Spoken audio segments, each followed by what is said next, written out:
All right, let me try and run this down for you, even though it's highly possible that you won't believe it. This is what they wanted to do, and why I have called what's been going on since 2016 a treasonous plot, even though it goes back further than 2016. Their intention was to bring a bunch of people in from all over the world who weren't American citizens, offer them sanctuary here in this country, pull the rug out from underneath the rest of us, and as helpless and frail and fragile as people are, or they would like them to be, a lot of people would volunteer to go into a camp under the guise of we're here to help you, feed you, keep you safe, what have you.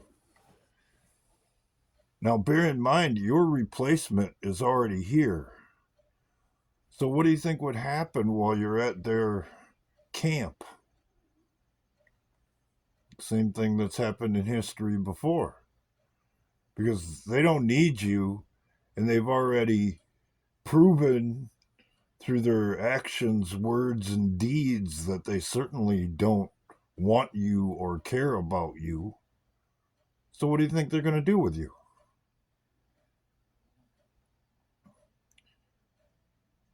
And the reality of it is, a lot of people know about it.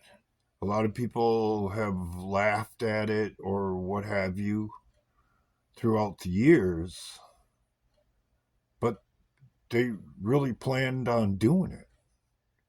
All of the pieces were brought out into the open right in front of you. And that's the motivation for the people who planned all of this to be a thorn in the side of Donald Trump. Because if he swears his hand, takes an oath to the Constitution, and tries to bring about justice and all of the stuff that goes along with taking the oath, that does not work out well for the people who are trying to undermine it all in the first place. Don't you think? Could there be a bigger game of afoot? Of course there could be. It's almost always that way, especially if you take into account the fact that we have been lied to ever since we got here about being alone in the universe, about lots of things,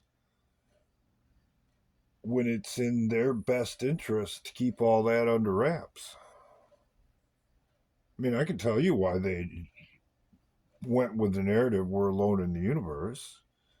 Because if outside technology is introduced into their system, eventually it'll undermine their system and it will collapse.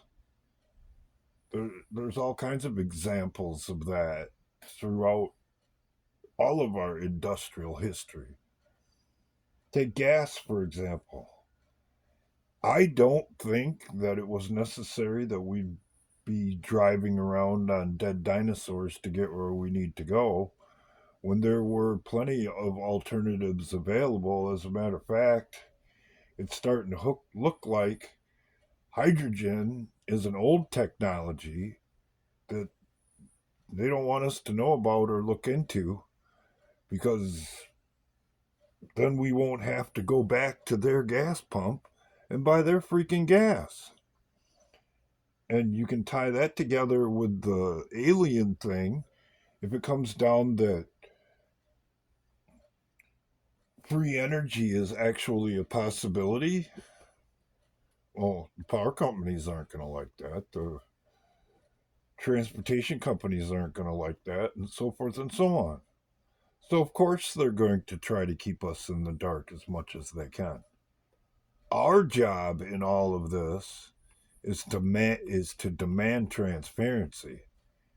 And if we're not willing to do that, we're only going to get what they give us, and that's what got us here in the first place.